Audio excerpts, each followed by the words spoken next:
Ma'am, makikibalita kami dun sa nangyari kagabi. Kasi marami hong nahuli yung PNP na di umano yung mga nanunog tsaka nakipagbatuhan. Have we identified po kung anong grupo sila affiliated with? Kung sino nag-utos sa kanila? Meron po tayong 244 na arrested as of 10:30 a.m. kanina. So ilan po dito is minors. 141 is of legal age. Ang rescued minors natin is 103.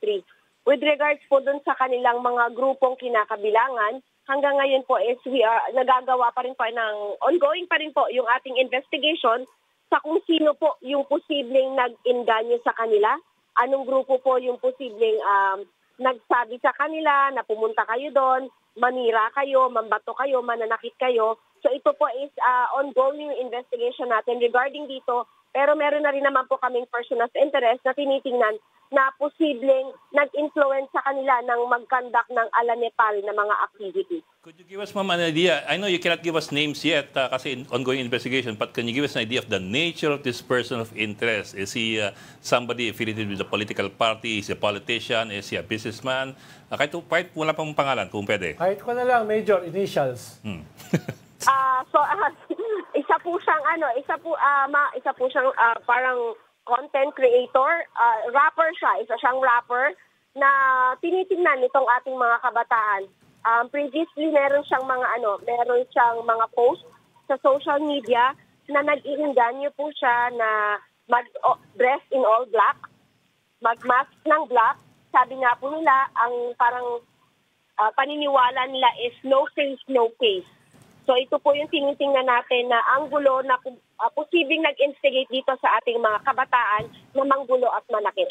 Ito yung sasabi ni General Aberin na parang hip-hop gangsters, mga ganon? Gangsta.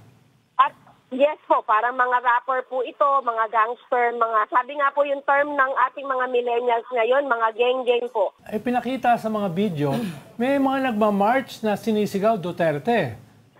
Apparently, mga Duterte groups. Pero ding mga pumunta na mga progressive group. So, hindi lang itong grupo na ito ang nakitang papunta ng Mendiola. May iba pang groups na papunta ron. No, na kitang-kita nga, sumisigaw sila na Duterte, Duterte. So, ibig sabihin, hindi lang ito parang mga anarkista. Merong mga organized political groups na pumunta ron. Yes po, meron po. Pero ito pong mga grupong ito, yung mga nanira, yung mga nanggulo po is hindi separate groups po sila. Sila po yung mga kumbaga sinasabi natin nag-inject dun sa mga peaceful protesters na nandun.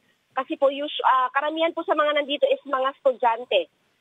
Mga student po ng iba't ibang eskwelahan na nagtipon-tipon, may mga organizations po sila. Pero ito pong ating ilan sa mga naaresto natin is hindi po sila kabilang dito sa mga organizations na nandito.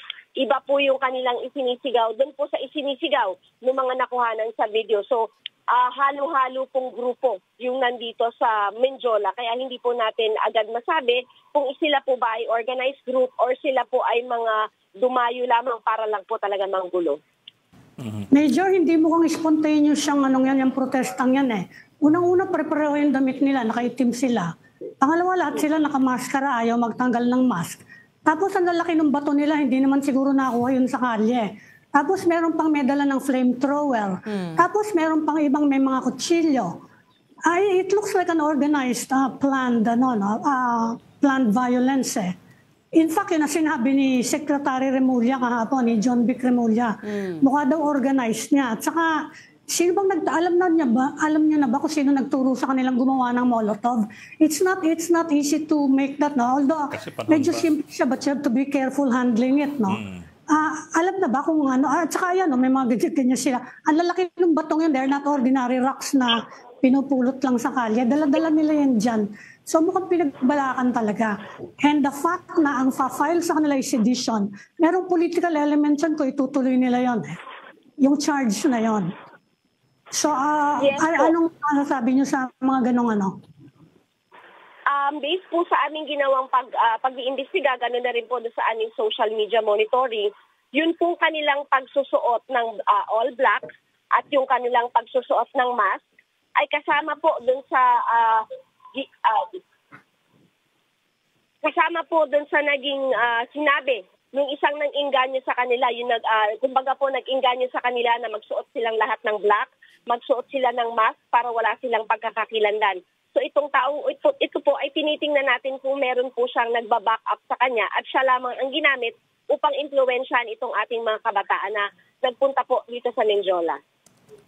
Is that po your initial assessment that there is somebody else behind this rapper who planned this and orchestrated this? The rapper is just kumbaga yung ginamit lamang. The rapper is just the one who organized, instigated Nagtawag, crowds. nagtawag. Pero meron pang bigger backer behind him. Yes po, hindi po namin inaalis yung anggulo na yon na hindi po siya ang talagang nandito sa likod nito kasi para po siya magkaroon ng lakas ng loob na mag-engganyo dito sa mga kabataang ito. Kumbaga, hindi naman po siguro lahat maniniwala sa kanya para sundin siya ng ganun-ganun na lamang. So, tinitingnan po namin yung anggulo na meron po pong iba na nasa likod niya bukod po sa kanyang pag-iengganyo sa social media.